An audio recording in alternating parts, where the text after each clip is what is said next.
गाहें हैं, जरा सब कुछ बताइए। देखिए राजीव जी, कांग्रेस ने जो शोक का समय था वो खत्म होने के बाद अब अपने आप को फिर से तैयार कर लिया है। और इस वक्त उनका जो सबसे बड़ा मुद्दा है वो यही है कि अमित शाह ने जो डॉक्टर अंबेडकर का अपमान किया था उसके खिलाफ अपनी मुहिम को तेज करना। पवन खेड़ा ने, जो कांग्रेस के मीडिया डिपार्टमेंट के चेयरमैन हैं, आज इसीलिए प्रेस कॉन्फ्रेंस की थी और उन्होंने बताया कि इस मुद्दे को कांग्रेस छोड़ने वाली नहीं है, क्योंकि जो वो संविधान की बात कर रहे थे तो संविधान जो है कांग्रेस के लिए सबसे बड़ी चीज है। इसे बनाने वाली, इसे लागू करने वाली कांग्रेस ही है। तो कांग्रेस इस मुद्दे को लेके अब देश भर में जाएगी, हर जगह वो इसको लेके आंदोलन करेगी और अपनी जो मांग है कि अमित शाह इस्तीफा दो, संविधान का अपमान और डॉक्टर अंबेडकर का अपमान सहन नहीं होगा, तो इसको लेके वो अपने आंदोलन को तेज करेगी। अब इस स्थिति में उसके लिए एक और अनुकूल माहौल बन गया है बिहार से। देखिए, जो बिहार में हो रहा है वो विपक्ष के लिए बहुत ही फेवरेबल सिचुएशन है। किसी भी सरकार का मुख्यमंत्री अगर इधर उधर करे, अनिर्णय की स्थिति में हो, तो सरकार के लिए परेशानी की बात होती है, सत्ता पक्ष के लिए इस परेशानी की बात होती है, विपक्ष के लिए तो अनुकूल स्थिति होती है। इसीलिए आरजेडी ने अपनी कार्यकारिणी की मीटिंग बुलाई है। खुश हैं वो।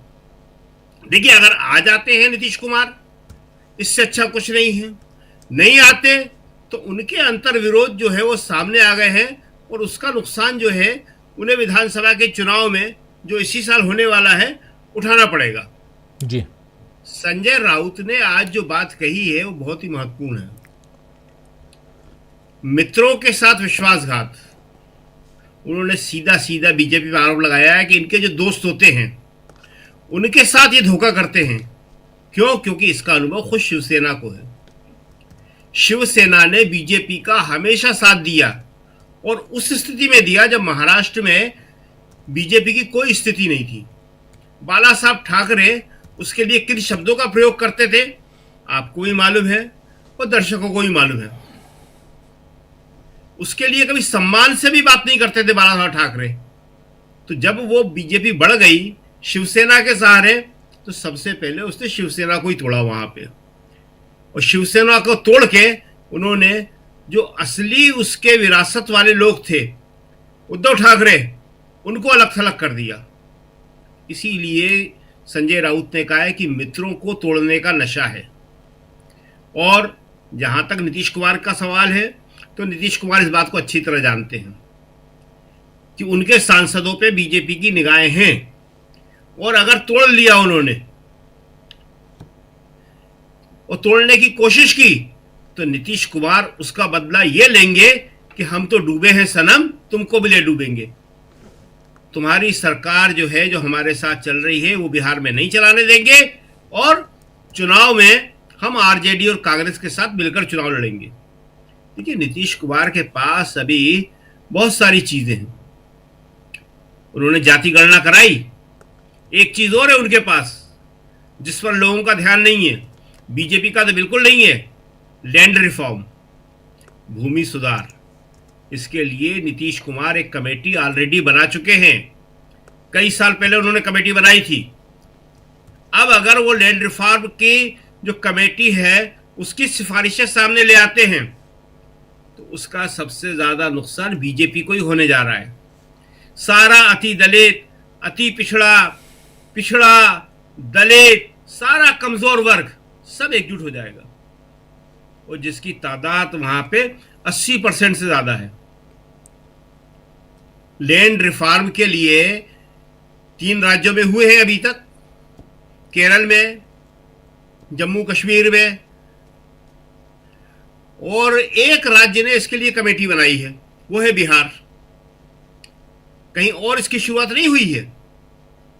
बिहार ने इसकी ऑलरेडी और बंगाल में, केरल, जम्मू कश्मीर और बंगाल, 3 राज्यों में लैंड रिफॉर्म हुआ है, भूमि सुधार, और बिहार ने इसके लिए कमेटी बना के ऑलरेडी रखी हुई है। और ये जो चोट है सबसे ज्यादा बीजेपी को ही पड़ती है। तो इसलिए ये जो है बहुत ही महत्वपूर्ण बात है। एक बात और मणिपुर की बहुत ही इंपॉर्टेंट है। आज खड़गे जी ने भी कहा कि आखिरी बार चुनाव में वोट मांगने के लिए गए थे मोदी जी वहां पे आज फिर से जो कुकी समुदाय है जिसका समर्थन जो है वहां के मुख्यमंत्री करते हैं बीरेन सिंह मणिपुर के, उन्होंने फिर मांग की है कि सुरक्षा बलों को हटाया जाए।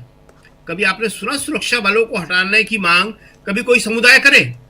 कभी असम में नहीं हुई, पंजाब में नहीं हुई, कश्मीर में नहीं हुई, कहीं नहीं हुई। सुरक्षा बलों को हटाने की मांग का मतलब होता है कि हम जो है खुद फैसला करेंगे। मेतेई समुदाय के साथ फैसला हम खुद करेंगे। मेतेई समुदाय को ही सबसे ज्यादा नुकसान हुआ है। उन्हीं की महिलाओं को सड़कों पर निर्वस्त्र करके अभद्र उनके साथ हरकतें करते हुए जुलूस निकाला गया जी, जिसने भारत का सर शर्म से झुका दिया। सुप्रीम कोर्ट को इसमें इंटरफियर करना पड़ा था, इंटरवीन करना पड़ा था। ऐसी स्थिति में अब वो मांग कर रहे हैं कि सुरक्षा बल को हटा दो, और पीएम वहां जा नहीं रहे। मुख्यमंत्री बीरेन सिंह माफी मांग चुके हैं। कांग्रेस ने मांग करी है कि मुख्यमंत्री की माफी के बाद अब प्रधानमंत्री को ही माफी मांगना चाहिए उसके बारे में। आखिर मणिपुर में हो क्या रहा है? अब आप जो है वहां पे हुकुमदेव नारायण सिंह का जो बाइट दिखा रहे थे, उनका जो ट्वीट दिखा रहे थे, तो वो क्या कह रहे हैं? वो सीधे सीधे नीतीश पर आरोप लगा रहे हैं। बीजेपी अगर नीतीश पे आरोप लगाएगी तो नीतीश कब तक उनके साथ रहेंगे? एक तरफ आप उनके सांसद तोड़ रहे हैं, एक तरफ आपके नेता जो है उन पे आरोप लगा रहे हैं, जंगल राज का भी आरोप लगा रहे हैं, कुछ किया नहीं ये भी कह रहे हैं। तो ये सारी की सारी स्थिति जो बीजेपी अब खेल रही है, देखिए कई बार क्या होता है कि आपकी ओवर स्मार्टनेस जो है आपको महंगी पड़ जाती है। आपने कई जगह सरकारें तोड़ी, सफल भी हो गए आप, लेकिन हर बार ये नहीं होता है। हर बार जो होता है वो जो है सीधे बेट से खेलना ही फायदेमंद होता है। स्ट्रेट बेट जिसे कहते हैं। क्रॉस बेट जो है आपकी बाल को हवा में उछाल देता है, कैच करवा देता है। तो वो स्थिति आज बिहार में आ गई है। बिहार में जिस तरह से बीजेपी कर रही है, अमित शाह ने कहा, वहां के उप मुख्यमंत्री ने कहा कि यहाँ पे मुख्यमंत्री बनाना हमारा सपना है, यहाँ हमारा मुख्यमंत्री बनेगा। तो जब आपका मुख्यमंत्री बनेगा ही यहाँ पे, तो फिर नीतीश कुमार क्या करेंगे? वो तो खत्म हो जाएंगे हमेशा के लिए। इसीलिए नीतीश कुमार जी जो है आज अपने तरीके से खेलने की कोशिश कर रहे हैं, और उनके पास अभी बहुत कार्ड्स हैं। बीजेपी सोच रही है कि उनके पास कार्ड्स नहीं है। हमने बताया था कि जाति गणना, अति दलित, अति पिछड़ा, भूमि सुधार की कमेटी की रिपोर्ट, उनके पास अभी बहुत कुछ है। अगर उन्होंने अपना पिटारा खोल दिया तो कांग्रेस को परेशानी होने वाली नहीं है, आरजेडी को परेशानी होने वाली नहीं है, लेफ्ट को होने वाली नहीं है, परेशानी होगी बीजेपी को। जी राजीव।